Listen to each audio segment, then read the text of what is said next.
এই তো কিছুদিন পরই ঈদ। রাজধানী সহ সারা দেশে ঈদকে ঘিরে চলছে কেনাকাটা।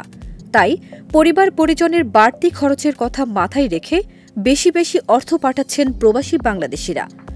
এতে দেশে রেমিটেন্স প্রবাহ বৃদ্ধিতে নতুন রেকর্ড হতে যাচ্ছে।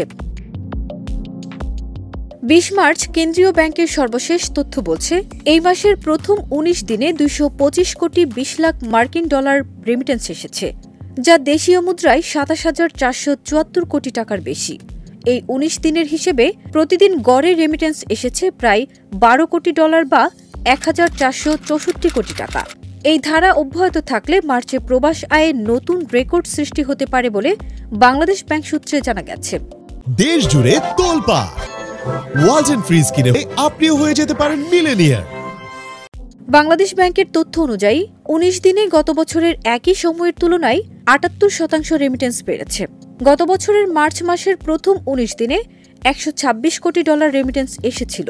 এছাড়া চলতি ২০২৪-২৫ অর্থ বছরের জুলাই থেকে মার্চ মাসের ১৯ তারিখ পর্যন্ত ২,০৭৪ কোটি মার্কিন ডলার এসেছে, যা আগের অর্থ বছরের তুলনায় প্রায় ২৭% বেশি। রাজনৈতিক পট পরিবর্তনের পর ধারাবাহিকভাবে বাড়তে শুরু করে প্রবাস আয়ের গতি। ২০২৪-২৫ অর্থ বছরের ডিসেম্বরে দেশের ইতিহাসে সর্বোচ্চ প্রায় ২৬৪ কোটি ডলার রেমিটেন্স আসে। দ্বিতীয় সর্বোচ্চ রেমিটেন্স আসে ফেব্রুয়ারিতে প্রায় ২৫৩ কোটি ডলার। কেন্দ্রীয় ব্যাংকের সংশ্লিষ্ট বিভাগের ঊর্ধ্বতন এক কর্মকর্তা জানান, অন্তর্বর্তীকালীন সরকার দায়িত্ব নেয়ার পর অর্থ পাচার কমেছে। একই সঙ্গে কমেছে হুন্ডি কারবারিদের দৌরাত্ম্য। অন্যদিকে খোলা বাজারের মতোই ব্যাংকে রেমিটেন্সের ডলারের দাম পাওয়া যাচ্ছে। এসব কারণে প্রবাসীরা বৈধ পথে রেমিটেন্স পাঠাতে আগ্রহ দেখাচ্ছেন।